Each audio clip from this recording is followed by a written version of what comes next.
এটা হলো বিলাসবাড়ি। এটা এম খান 7 লঞ্চের সবচেয়ে লাক্সারিয়াস কেবিন, সবচেয়ে দামি কেবিন বলেন, লাক্সারিয়াস বলেন। তো এই হলো বিলাসবাড়ি। আপনাদেরকে এম খানের সবচেয়ে দামি কেবিনটা এখন দেখাচ্ছি। তো এই ঢুকতে এটা হলো একটা মানে বলতে পারেন ডাইনিং রুম। তো এখানে একটি সোফা বসার জন্য। তো এটা বলতে পারেন যে একটা ডাইনিং, মানে এটা হলো আপনার একটা পার্সোনাল বাড়ির মতো, এটা মানে ওভাবে করা হয়েছে। সো এখানে হলো সোফা, তারপর এখানে টিভি, মানে ডাইনিং রুমে যেমন আপনারা বাড়িতে বসে টিভি দেখেন তারপর ইয়ে করেন, ওটা হলো সেরকম। সো এখানে টিভি, এখানে আড্ডা উড্ডা দিবে যাত্রীরা। আর এটা পার্সোনাল এসি আছে, তারপরে আয়না, আর এখানে একটি অ্যাটাচড ওয়াশরুম আছে। এটা একটি পার্সোনাল অ্যাটাচড ওয়াশরুম, হাই কমোডের।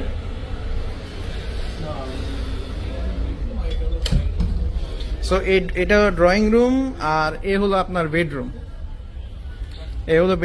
এটা ফ্যামিলি স্ট্যান্ডার্ড একটা বেডরুম, মানে দুইজন, মানে হাজব্যান্ড ওয়াইফ কাপল আর একটা বাচ্চার জন্য, মানে মোট 3 জনের জন্য কি এটা এই কেবিনের প্ল্যানটা সাজানো।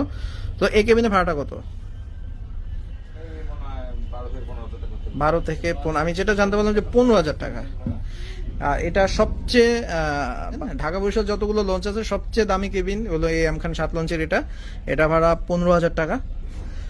আর এটা হলো চার্জিং পোর্ট, আর এসি যেহেতু দুইটা, এই পাশে একটা এসি, তারপর আপনার ড্রয়িং রুমে একটা এসি। সো মোট 2টা এসি। এটা একটু ফ্যামিলি ক্যাটাগরি, একটু ফ্যামিলি ঘরানা করে আর কি বানানো।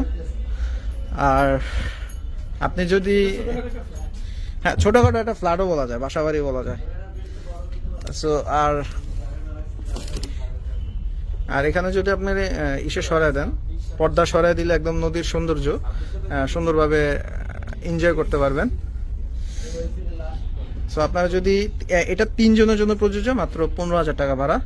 মানে এ হলো একটা রুম, আর এটা হলো একটা ড্রয়িং রুম। তো এটা একটা ড্রয়িং রুম, আর সবচেয়ে লাক্সারিয়াস ভিআইপি কেবিন বলা যায়। মানে অত্র বরিশাল রুটে যতগুলো লঞ্চ চলে সবগুলোর মধ্যে এটাই সবচেয়ে লাক্সারিয়াস এবং সবচেয়ে দামি, সবচেয়ে বেশি ভাড়ার কেবিন।